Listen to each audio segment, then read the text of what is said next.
నమస్కారం. సింగం టీవీకి స్వాగతం. ఈ పక్కనే ఉన్నటువంటి ప్రకటన మీకు సరిగా కనపడుతోందో లేదో అనేటువంటి ఉద్దేశంతో దానికి సంబంధించినటువంటి వివరాలు నేను ముఖతా చెప్తాను. మీ భూమి మీది కాదు, మీ భూమి మీది కాదు. ల్యాండ్ టైటిలింగ్ చట్టంతో జరగబోయేది ఇదే. మీ భూమి మీది కాదు, ల్యాండ్ టైటిలింగ్ చట్టంతో జరగబోయేటువంటిది ఇదే. కరెక్ట్. ఈ ప్రకటనను విడుదల చేసినటువంటి చంద్రబాబు నాయుడు, జనసేన నాయకుడైనటువంటి పవన్ కళ్యాణ్, భారతీయ జనతా పార్టీ నరేంద్ర మోడీ నాయకత్వంలోని భారతీయ జనతా పార్టీ ఉమ్మడిగా విడుదల చేసినటువంటి ఈ ప్రకటనలో ఉన్న ఈ స్టేట్మెంట్ కరెక్ట్. మీ భూమి మీది కాదు, అడ్డంగా దొబ్బేసినటువంటి మీ భూమి మీది కాదు. అమరావతిలో అధికారాన్ని అడ్డం పెట్టుకొని వేలాది ఎకరాలను మీరు మీ సామాజిక వర్గము కొట్టేసినటువంటి భూమి మీది కాదు. ఎందుకంటే మీకు ఆ భూమి ఎలా సంక్రమించిందో మీకు చెప్పేందుకు, రుజువు చేసుకునేందుకు ఏ విధమైనటువంటి సాక్ష్యాధారాలు లేవు. రాజకీయ అధికారాన్ని అడ్డం పెట్టుకొని అడ్డగోలుగా విశాఖపట్నంలో, అమరావతిలో వేలాది ఎకరాలని, లక్షలాది ఎకరాలను మీరు మీ సామాజిక వర్గీయులు మీరంతా కలిసి దుర్మార్గంగా ఆక్రమించుకున్నటువంటి భూములు ఏవైతే ఉన్నాయో అవి మీ భూమి మీవి కావు. ఎప్పుడు ఆంధ్రప్రదేశ్ ల్యాండ్ టైటిలింగ్ చట్టం అమలులోకి వస్తే మీరు తప్ప, అంటే మీరు ఒక గుప్పెడు మంది కూడా లేరు, పిడికెడు మంది కూడా లేరు, మీరు తప్ప ఆంధ్రప్రదేశ్ జనాభాలోని ఏ ఒక్కరూ కూడా ఏమాత్రం భయపడాల్సినటువంటి అవసరం లేదు. వాళ్ళ భూముల్లో ఒక అంగుళం కూడా ఎవ్వరూ తీసుకువెళ్ళలేరు. నీచమైనటువంటి పద్ధతిలో, సాధారణమైనటువంటి పద్ధతిలో అధికారంలోకి రాలేక, జగన్మోహన్ రెడ్డిని ఎదిరించలేక, రాజకీయ అధికారం కోసం ఎంతటి నీచానికి, నికృష్టత్వానికి, దరిద్రపు స్థాయికి దిగజారేటువంటి భ్రష్టులు విడుదల చేసినటువంటి ఈ నీచమైన ప్రకటనలోని కంటెంట్స్ని కొన్ని చదివి వినిపిస్తాను, చూడండి. మీ దస్తావేజులు మీకివ్వరు. డబ్బు, అధికారం, కండబలం ఉంటే ఏ భూమినైనా కొట్టేయవచ్చు. ఇది తప్పు.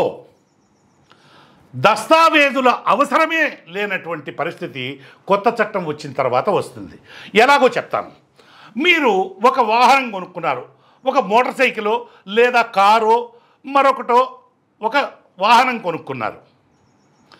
మీరు వాహనం కొనుక్కున్నప్పుడు ఏం చేస్తారు? దాన్ని రిజిస్టర్ చేయించాలి. Vehicle registration RTA, road transport అథారిటీకి వెళ్ళి మీ మోటార్ సైకిల్నో, మీ కారునో, మీ లారీనో, మరొక దాన్నో దేన్నైతే మీరు కొనుక్కుంటారో దాన్ని అక్కడ రిజిస్టర్ చేయించుకోవాలి. ఎలా రిజిస్టర్ చేస్తాడు వాడు, అక్కడ ఉండేటువంటి అధికారి? అంటే మీరు కొన్నప్పుడు మీకు మీ వాహనానికి, అంటే మీరు కొన్నటువంటి ఏ వాహనం అయితే ఉందో ఆ వాహనానికి సంబంధించినటువంటి పేపర్లు ఇస్తాడు. ఆ పేపర్లలో ఆ వాహనం తాలూకు వివరాలు ఉంటాయి. ఇంజన్కు సంబంధించి ఒక ప్రత్యేకమైన నంబర్ ఉంటుంది, బాడీకి సంబంధించి ఒక ప్రత్యేకమైన నంబర్ ఉంటుంది.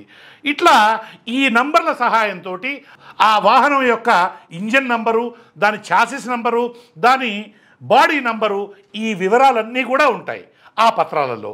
ఆ పత్రాలను మీరు తీసుకెళ్ళి ఆర్టీఏ ఆఫీసులో సమర్పించి ఈ వెహికల్ని నేను కొనుక్కున్నాను అని చెప్పి కొనుక్కొని మీరు సమర్పించిన తర్వాత ఆర్టీఏ అధికారులు మీకు ఒక పుస్తకం ఇస్తారు.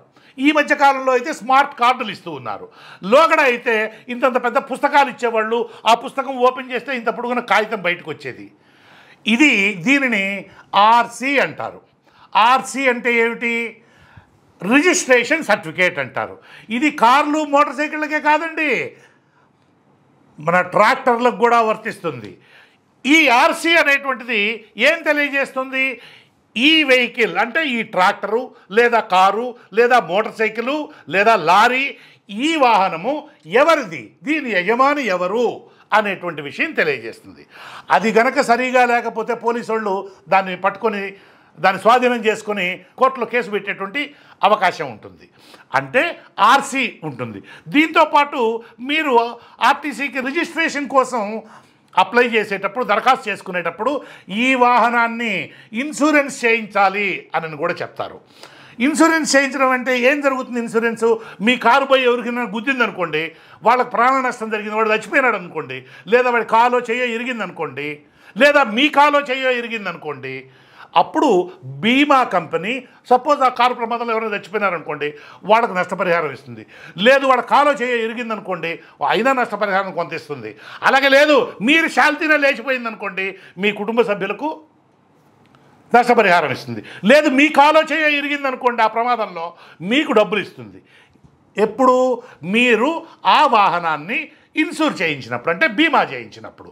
ఇది ఉంటేనే ఆర్టీఏ ఆఫీసులో వెహికల్కి రిజిస్ట్రేషన్ ఇస్తారు. ఇంతే కూడా కాదు, రేపు పొద్దున మీ వాహనము ఎవడైనా దొంగలు కొట్టేశారనుకోండి, దొంగతనం జరిగిందని అనుకోండి, అది మీ కారు కావచ్చు, మీ ట్రాక్టర్ కావచ్చు, మీ లారీ కావచ్చు, మీ మోటార్ సైకిల్ కావచ్చు, ఏదైనా కావచ్చు. దొంగతనం జరిగిందనుకోండి మీరు పోలీసు వాళ్ళ దగ్గరికి వెళ్ళి ఫిర్యాదు చేస్తారు. పోలీసు వాళ్ళు ఏం చేస్తారు? ఆ కారు ఎక్కడుంది, ఆ మోటార్ సైకిల్ ఎక్కడుంది, ఆ ట్రాక్టర్ ఎక్కడుంది అని మొత్తం గాలించి దాన్ని పట్టుకొని తీసుకొని వచ్చి దొంగతనం చేసిన వాడిని అరెస్ట్ చేసి 2 పీకి కోర్టులో సబ్మిట్ చేస్తారు. అది మీ వెహికల్ అని గుర్తేమిటి? ఆ బండికి ఉండేటువంటి ఛాసిస్ నెంబర్, ఆ బండికి ఉండేటువంటి ఇంజిన్ నంబర్. ఛాసిస్ అంటే ఆ బాడీ మొత్తం అన్నమాట, దాని శరీరం. వీటి ఆధారంగా కోర్టు, పోలీసులు మొదట పోలీసులు వాటిని స్వాధీనం చేసుకొని ఆ తర్వాత దాన్ని కోర్టు నిర్ధారించి ఇదంతా అయిన తర్వాత మీ వెహికల్ మీకు ఇస్తారు. అంటే ప్రమాదం జరిగినప్పుడేమో బీమా కంపెనీ ద్వారా నష్టపరిహారం వస్తుంది. మీ ఓనర్షిప్ కనుక అంటే మీ దగ్గర నుంచి మీ వాహనాన్ని ఎవరైనా దొంగిలించారనుకోండి అప్పుడు పోలీసు వాళ్ళు ఆ వెహికల్ని పట్టుకొని వచ్చి మీకు అప్పగిస్తారు కోర్టు ద్వారా కదా. ఇప్పుడున్న ప్రకారము మీరు ఒక భూమి కొనుక్కున్నారనుకోండి, మీరు భూమి కొనుక్కుంటే డబ్బులు లక్షలు కోట్లు ఇచ్చే కొనుక్కుంటారు. 1 ఎకరమో 10 ఎకరాలో కొనుక్కుంటారు. మీ భూమి కొనుక్కున్న తర్వాత డబ్బులు ఇచ్చేస్తారు, మీకు సబ్ రిజిస్టర్ ఆఫీసులో రిజిస్టర్ అయిపోతుంది. ఎవడో ఎల్లయ్యో పుల్లయ్యో మల్లయ్యో వచ్చి ఇది నా భూమి నువ్వెట్ట కొనుక్కుంటావు అని అన్నాడు అనుకోండి, పరిస్థితి ఏమిటి? లక్షలు తీసుకున్నటువంటి సబ్ రిజిస్టర్ ఆఫీస్ సిబ్బంది వచ్చి మీకు అండగా నిలబడుతున్నారా? లేదు. వాడికి బలం ఉందనుకోండి వాడు భూమిని ఆక్రమించేటువంటి ప్రయత్నం చేస్తాడు. వాడికి బలం లేదనుకోండి వాడు కోర్టుకు పోతాడు. అంతే కదా జరిగేది. కోర్టులో తేలడానికి 5 ఏళ్ళు పట్టచ్చు, 10 ఏళ్ళు పట్టచ్చు, 20 ఏళ్ళు పట్టచ్చు, 100 సంవత్సరాలు కూడా పట్టచ్చు. ఎప్పుడు పడుతుందో, ఈ సమస్య ఎప్పుడు తీరుతుందో తెలియదు. ఇటువంటి విధానము ప్రస్తుతం ఉంది. మరి లక్షలు ఫీజు తీసుకున్నటువంటి గవర్నమెంటు మన ఓనర్షిప్ని ప్రూవ్ చేయాలి కదా. ఎస్ ఈయన కృష్ణమోహన్ బండి, కృష్ణమోహన్ ల్యాండో, లేదో అదో మా కెమెరా ఫలానా సింగన్ టీవీ కెమెరామెన్ శశిది ఈ స్థలం ఇళ్ల స్థలము అని చెప్పాలి కదా. రేపు పొద్దున కోర్టులోకి వచ్చి నిలబడాలి కదా సబ్ రిజిస్టారు. మన దగ్గర నుంచి మరి లక్షల ఫీజులు తీసుకోవడల్లా చేయడల్లా మనల్ని మన తలరాతకు వదిలేస్తున్నారు ప్రస్తుతం ఉన్నటువంటి విధానంలో. ఈ తలరాత, ఈ విధానం అనేటువంటి దానికి స్వస్తి పలికి భూములపై వ్యక్తులకు ఉన్నటువంటి యాజమాన్య హక్కులు ఏవైతే ఉంటాయో ఆ హక్కులకు ప్రభుత్వం పూచీపడేటువంటి ఒక అద్భుతమైనటువంటి, అమోఘమైనటువంటి, బ్రహ్మాండమైనటువంటి చట్టాన్ని దేశాలలో, ప్రపంచంలోని అనేక దేశాలలో ఎట్లా ఉంది, ఎట్లాంటి పరిస్థితులు ఉన్నాయి అని తెలుసుకొని దాన్ని మధించి దానిని బాగా మిక్సీలో వేసి, గ్రైండర్లో వేసి తిప్పి బాగా నలిగిన తర్వాత దాన్ని మొత్తం తీసుకొని కేంద్ర ప్రభుత్వం ఈ రుబ్బింగ్ కార్యక్రమం అనేటువంటిది జగన్మోహన్ రెడ్డి చేయడల్లా. జగన్మోహన్ రెడ్డికి ఈ రుబ్బింగ్కి ఎలాంటి సంబంధం లేదు. ఈ మొత్తం కేంద్రంలో ఉండేటువంటి ప్రణాళికా సంఘం అనేటువంటి పద్ధతి ఉంటుంది, దాన్ని రద్దు చేసి ఆ మధ్యకాలంలో నీతి ఆయోగ్ అంటూ ఒకటి పెట్టారు. అదే చిల్లి కాదు, తూటే, అది కూడా ఇదే పనిచేస్తుంది, పేరు మాత్రం మార్చారు. అలాంటి నీతి ఆయోగు, అనేకమైనటువంటి కేంద్ర ప్రభుత్వ విభాగాలు, అనేకమైనటువంటి రాష్ట్ర ప్రభుత్వాల సభ్యులతో కూడినటువంటి కమిటీలు, ఇలా ఎంతెంతో మేధోమథనం జరిగిన తర్వాత ఈ విధమైనటువంటి చట్టాన్ని తయారు చేసి దీనిని చర్చకు పెట్టి అనేకమైనటువంటి రాష్ట్రాలకు పంపించి వాళ్ళ అభిప్రాయాలు తీసుకొని ఇందులో ఉన్నటువంటి లోపాలను గుర్తించి మళ్ళీ ఆ లోపాలను సరిచేసి ఇలా అనేక సార్లు సరిచేసి చేసి చేసి ఒక అద్భుతమైనటువంటి చట్టాన్ని తయారు చేశారు. ఎవరు? కేంద్ర ప్రభుత్వం తయారు చేసింది. కేంద్ర ప్రభుత్వం ఏమని చెప్పింది? ఇదిగో ఈ చట్టాన్ని అమలు చేయండి అయ్యా దేశవ్యాప్తంగా అని వివిధ రాష్ట్ర ప్రభుత్వాలకు విజ్ఞప్తి చేసింది. ఆ విజ్ఞప్తిని అందుకున్నటువంటి మన ఆంధ్రప్రదేశ్ ముఖ్యమంత్రి ఎటువంటి వాడువి?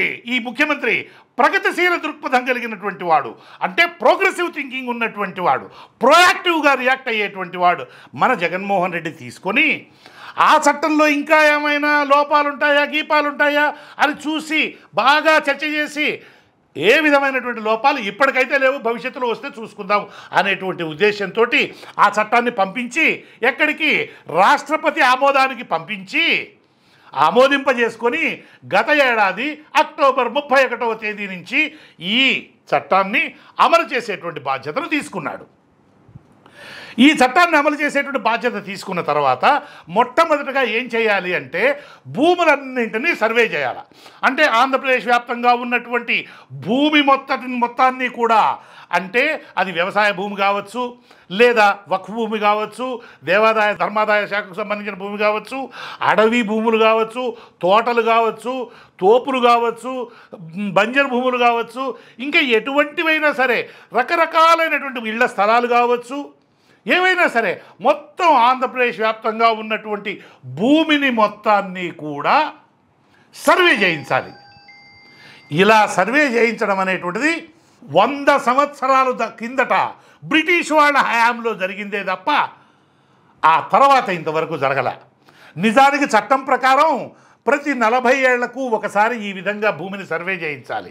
సర్వే చేయించి, ఎందుకంటే భూములను అమ్ముకుంటుంటారు, కొనుక్కుంటుంటారు, రకరకాలైన ట్రాన్సాక్షన్స్, లావాదేవీలు జరుగుతుంటాయి కదా. ఈ లావాదేవీలు జరిగినప్పుడు ఎవరైతే కొనుక్కున్నారో వాళ్ళ పేరు ఆ ల్యాండ్ రికార్డ్స్లో అప్డేట్ చేసేటందుకు గాను ఇలాంటి విధానం ఉండాలని చెప్తే ఎవరు దాన్ని పట్టించుకున్నటువంటి వాళ్ళు లేరు. దీంతో అనేక రకాలైనటువంటి సమస్యలు వచ్చాయి. ఈ సమస్యలకన్నిటికీ శాశ్వత పరిష్కారం ఇచ్చేటువంటి దిశగా ప్రభుత్వమే వ్యక్తుల, అంటే ప్రైవేటు వ్యక్తుల భూ యాజమాన్య హక్కులకు పూచీపడేటువంటి గ్యారంటీ ఇచ్చేటువంటి అద్భుతమైనటువంటి చట్టాన్ని తీసుకొచ్చేటువంటి సంకల్పము, ప్రయత్నమే ఈ ఆంధ్రప్రదేశ్ ల్యాండ్ టైటిలింగ్ చట్టం. దుర్మార్గులు, దుష్టులు, నీచులు, భ్రష్టులు, అధమాధములు, చండాలులు అయినటువంటి వ్యక్తులు చేస్తున్నటువంటి నీచమైనటువంటి ప్రచారాన్ని, నికృష్టమైనటువంటి ప్రచారాన్ని, దరిద్రమైనటువంటి ప్రచారాన్ని, చండాలమైనటువంటి ప్రచారాన్ని ఆంధ్రప్రదేశ్ ప్రజలారా ఎవ్వరూ మీరు నమ్మకండి. మీ భూములకు వచ్చేటువంటి ఏ విధమైనటువంటి ప్రమాదం లేదు. జగన్మోహన్ రెడ్డి కాదు కదా, ఆయన తండ్రి గారు అయినటువంటి రాజశేఖర రెడ్డి మళ్ళీ పుట్టి వచ్చినా కూడా ఎవరి భూముల్ని ఎవ్వరూ కూడా తాకట్టు పెట్టలేదు. కేవలం ఓట్ల కోసం చంద్రబాబు నాయుడు అనేటువంటి వ్యక్తి ఇటువంటి నీచోపాయానికి, నికృష్టోపాయానికి, చండాలోపాయానికి దిగజారాడు.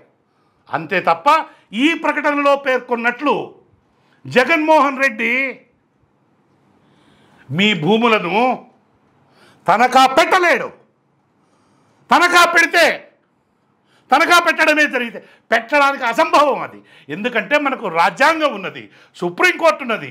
మనది ఆంధ్రప్రదేశ్ అనేది ఇంతటి భారతదేశంలో ఒక చిన్న ముక్క. భారత రాజ్యాంగానికి వ్యతిరేకంగా ఈ చిన్న ముక్కలో ఉన్నటువంటి చిన్నవాడైనటువంటి జగన్మోహన్ రెడ్డి ఏమీ చేయలేడు. ఇందాకే చెప్పారు కదా, వాళ్ళ నాయన, వాళ్ళ తాత ఎవరు కూడా ఏమీ చేయలేరు. రాజకీయ అధికారం కోసం ఇటువంటి నీచాతి, నికృష్టాతి, భ్రష్టాతి, అధమాతి, దరిద్రాతి ప్రయత్నాలను చంద్రబాబు చేస్తూ ఉన్నాడు. మొట్టమొదటి నుంచి కూడా ఇదే విధమైనటువంటి పద్ధతి చంద్రబాబుది. ఇంకా ఏమంటాడు? కాబట్టి నేను చెప్పాను కదా మీకు, అంటే ఒక వెహికల్ ఎట్లయితే రిజిస్టర్ చేసుకుంటామో భూమిని కూడా అట్లా చేసుకుంటాం. మన వెహికల్ ఎవడైనా దొంగతనం చేస్తే పోలీసు వాళ్ళు కంప్లైంట్ ఇస్తే పోలీసు వాళ్ళు పట్టుకొస్తారు కదా, పట్టుకొచ్చి మనకు అప్పగిస్తారు కదా. అలాగే మన వెహికల్కి, అంటే మన వాహనానికి ఏదైనా ప్రమాదం జరిగితే బీమా ఉంది కదా, బీమా వాళ్ళు డబ్బులు ఇస్తారు కదా. ఇది కూడా అంతే.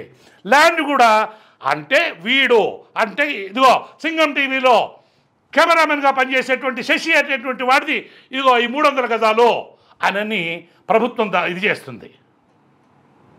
చేసి ఎవడైనా వేరేవాడు కనుక దాన్ని ఆక్రమించే ప్రయత్నం చేశాడనుకోండి, కుదరదు. అలాగే ఏదైనా కారణాల చేత ఇంకా ఇంకా ఇంకా ఇంకా ఇదైపోయి అంటే ఏదో ఎప్పుడో 100 సంవత్సరాల నాటి కేసు వచ్చి సుప్రీంకోర్టు దాకా వెళ్ళి ఆ భూమి శశిది కాదని కనుక తేలిందనుకోండి న్యాయస్థానాల ద్వారా, అప్పుడు నష్టం జరిగింది కదా అబ్బాయికి. అందుకోసము ప్రభుత్వం నష్టపరిహారం చెల్లిస్తుంది. ఎలా అయితే బీమా కంపెనీలు వాహనాలకు చెల్లిస్తాయో అలా ప్రభుత్వమే, అంటే ఈ భూమి ఫలానా వ్యక్తిది అని ప్రభుత్వమే సిఫారసు చేస్తుంది, గట్టిగా నిలబడుతుంది, గ్యారంటీ ఇస్తుంది. స్వతంత్ర భారతదేశ చరిత్రలో ఇలా ఎక్కడైనా ఉందా? చంద్రబాబు ఎక్కడైనా ఉందా సార్? లేదు కదా. ఇంతటి నికృష్టమైనటువంటి ఆలోచనకు, నీచమైన ప్రచారానికి ఎందుకు దిగజారుతున్నారు? ప్రజలను తప్పుదారి పట్టించి అపసవ్యమైనటువంటి సమాచారంతో వాళ్ళను కన్ఫ్యూజ్ చేసి గందరగోళం చేసి వాళ్ళ ఓట్లు కొట్టేద్దాం అనేటువంటి నికృష్టమైనటువంటి నీచమైనటువంటి ప్రయత్నం చేయకండి చంద్రబాబు గారు. మీ సంస్కారానికి ఇది తగదు. 14 సంవత్సరాలు ముఖ్యమంత్రిగా పనిచేసి 40 సంవత్సరాలకు పైగా రాజకీయాలలో ఉన్నానని గర్వంగా చెప్పుకుంటుంటారు కదా, ఇటువంటి నీచమైనటువంటి పని చేయకండి. ఇంకా ఏమన్నారు? మీ దస్తావేజులు మీకు ఇవ్వరు, అసలు దస్తావేజులు అవసరమే పోతుంది, జిరాక్స్ కాపీలు ఇస్తారా? ఇంత చండాలమైనటువంటి మాటలు చెప్తున్నారండి చంద్రబాబు గారు. మీరు ప్రజలలో అనవసరమైనటువంటి అనుమానాలను రేకెత్తించడం కోసం ఇటువంటి నీచోపాయానికి దిగుతారా? ఒకసారి ల్యాండ్ రిజిస్టర్లో అన్ని వివరాలు ఉంటాయి, అంగుళానికి సంబంధించినటువంటి వివరాలు ఉంటాయి, మొత్తం ఆంధ్రప్రదేశ్కు సంబంధించినటువంటి అందరి వివరాలు కూడా ఉంటాయి అందులో. ఒకసారి అందులోకి ఎంటర్ అయిన తర్వాత దానికి సంబంధించి ఒక సర్టిఫికేట్ ఇస్తారు.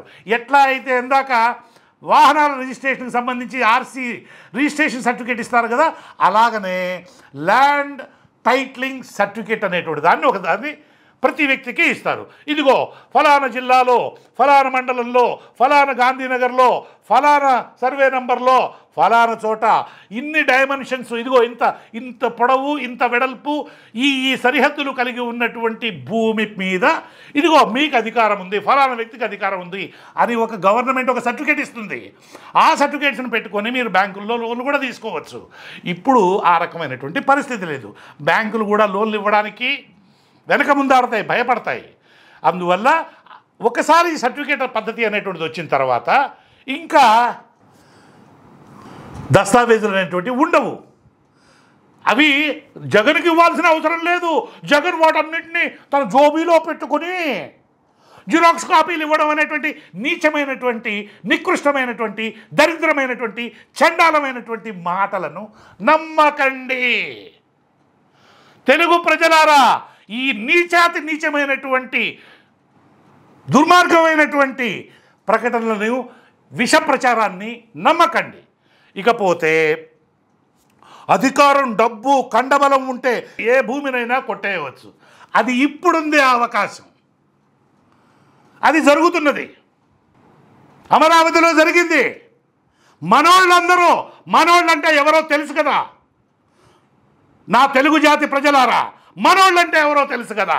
ఈ మనోళ్ళందరూ, కుల మనోళ్ళు, గుణ మనోళ్ళు అందరూ కలిసి అమరావతిని అడ్డం పెట్టుకుని దోచి పారేసి అక్కడ రైతుల పేరుతో ఆందోళన జరుగుతుందంటూ మభ్యపెట్టేటువంటి ప్రయత్నం చేస్తున్నారు.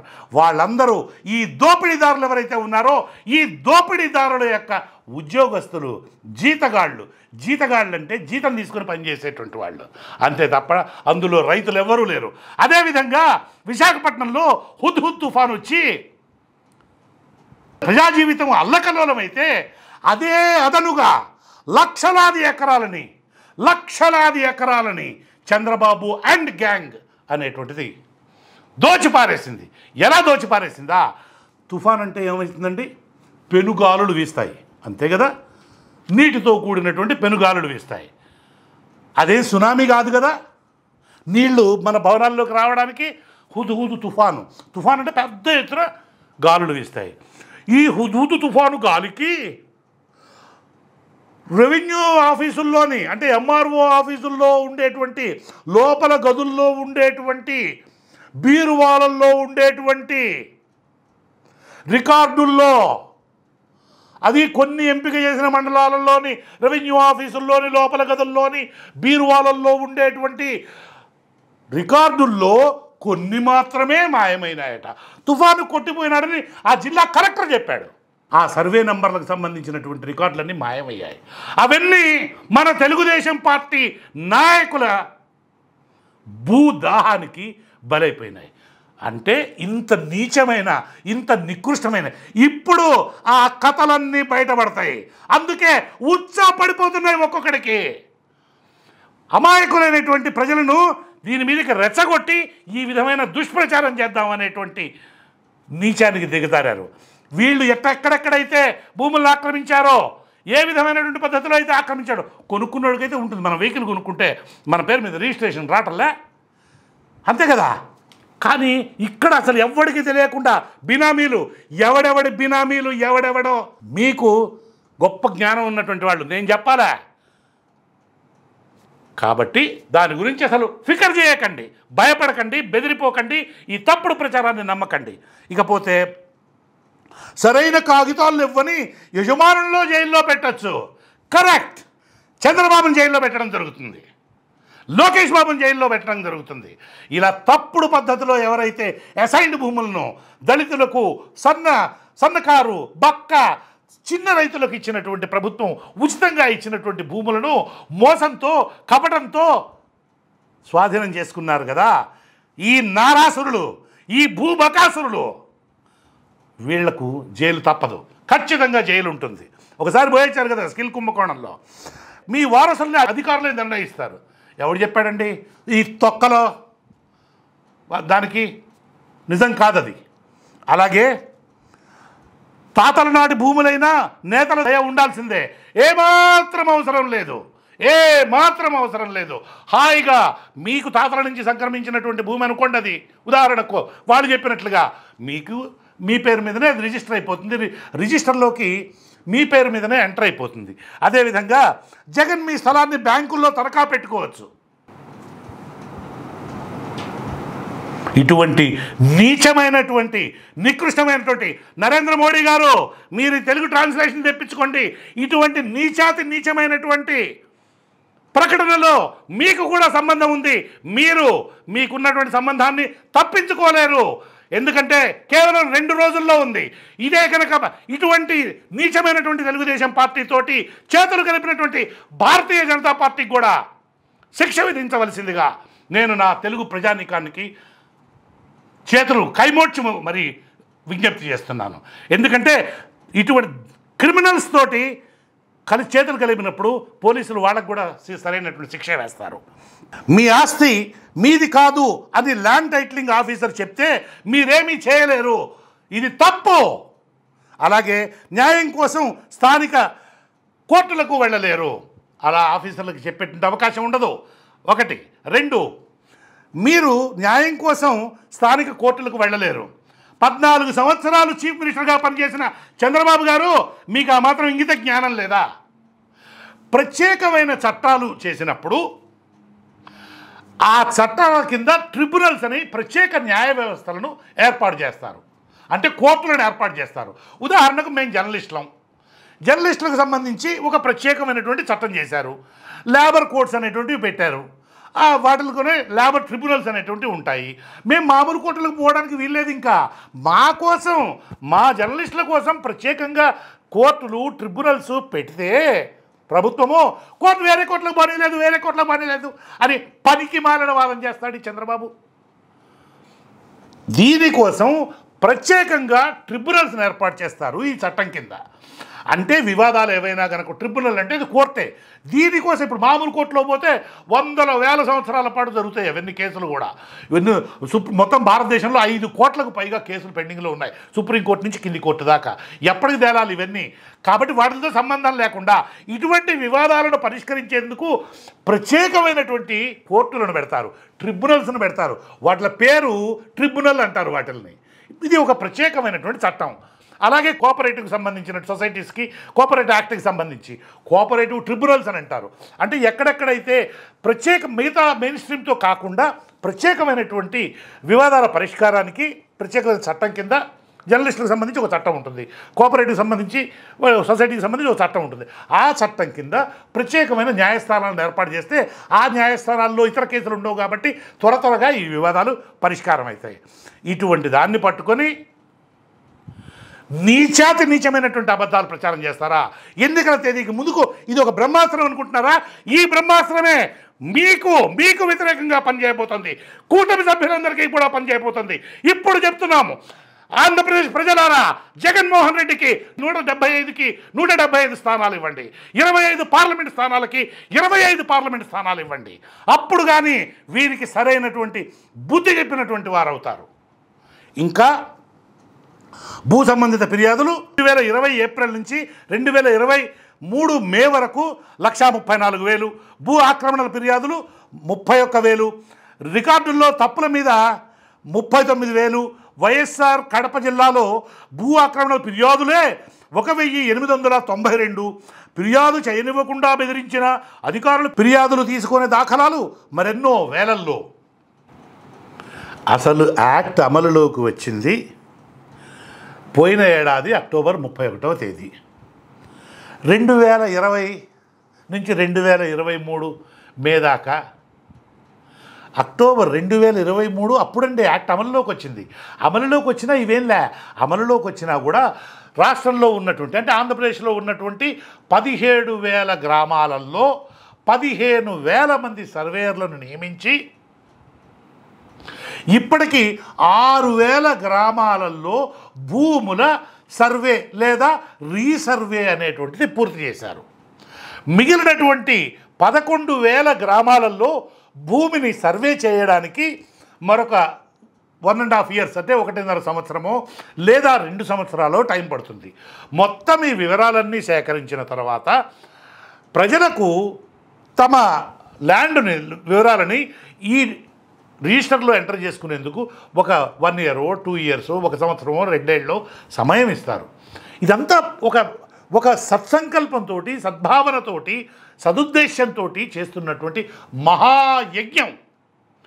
ఆనాడు యజ్ఞగుండంలో మాంసఖండాలు రక్తము వేసినటువంటి ఆ మారీచ స్వభావుల మాదిరిగా ఈ పవన్ కళ్యాణ్, ఈ చంద్రబాబు, ఈ నరేంద్ర మోడీ ముగ్గురు కూడా, మన రామాయణంలో వస్తుంది, విశ్వామిత్రుడు యజ్ఞం చేస్తూ ఉంటే ఈ రోజున విశ్వామిత్రుడు అంటే ప్రపంచానికి మిత్రుడు ఈ జగన్మోహన్ రెడ్డి, విశ్వామిత్రుడైనటువంటి జగన్మోహన్ రెడ్డి యజ్ఞం చేస్తూ ఉంటే మారీచ సుబాహులు అనేటువంటి వాళ్ళు తాటకి తీసుకొని, తాటకి ఎవరో నేను చెప్పవలసినటువంటి అవసరం లేదు, ఈ యజ్ఞాన్ని భగ్నం చేయడం కోసం ప్రయత్నం చేస్తున్నారు. కాబట్టి వీడియో ఇప్పటికే పెరిగిపోయింది. మిత్రులారా, ఈ ల్యాండ్ టైటిలింగ్ గురించి ఎవ్వరికి ఏ విధమైనటువంటి అనుమానాలు అవసరం లేదు. ఇది గొప్ప చట్టము. ఈ చట్టం కింద జగన్మోహన్ రెడ్డి ఎవరి భూములను ఆక్రమించలేడు, ఎవరి భూములను తనఖా పెట్టుకోలేడు. కాబట్టి ఆంధ్రప్రదేశ్ ప్రజలందరూ కూడా ఈ చట్టం గురించి చంద్రబాబు అండ్ గ్యాంగ్ ప్రచారం చేస్తున్నటువంటి దుష్ప్రచారానికి గురయ్యి, దాని ప్రభావానికి గురయ్యి భయపడవలసినటువంటి అవసరం ఏమాత్రం లేదు. జగన్మోహన్ రెడ్డి ఎవరి భూములను ఆక్రమించలేడు. ఆయన కోరుకున్నా కూడా జగన్మోహన్ రెడ్డి భూములను ఇచ్చేవాడు. 35 లక్షల ఇళ్ల పట్టాలు ఇచ్చినటువంటి వాడు. పేద, బీద, బిక్కి, దళిత జనానికి అంతటి సహాయం చేసిన విశ్వామిత్రుడు తను. విశ్వానికే మిత్రుడు, ఆంధ్రప్రదేశ్ కాదు. అటువంటి జగన్మోహన్ రెడ్డి తెలుసు కదా, ఏదో ఒక చెడ్డ మాట వేసేసుకోండి, వీళ్ళు ఇటువంటి మనుషులు చేస్తున్నటువంటి విష ప్రచారానికి లొంగి అలా చేస్తాడా? జరగనుగాక జరగదు. వీళ్ళు మిమ్మల్ని మభ్యపెట్టి, మిమ్మల్ని మోసం చేసి, మీలో లేనిపోని భయాందోళనలు సృష్టించి మీ ఓట్లు కొట్టేద్దామనే కుటిలమైనటువంటి, నీచమైనటువంటి దుష్ప్రచారం.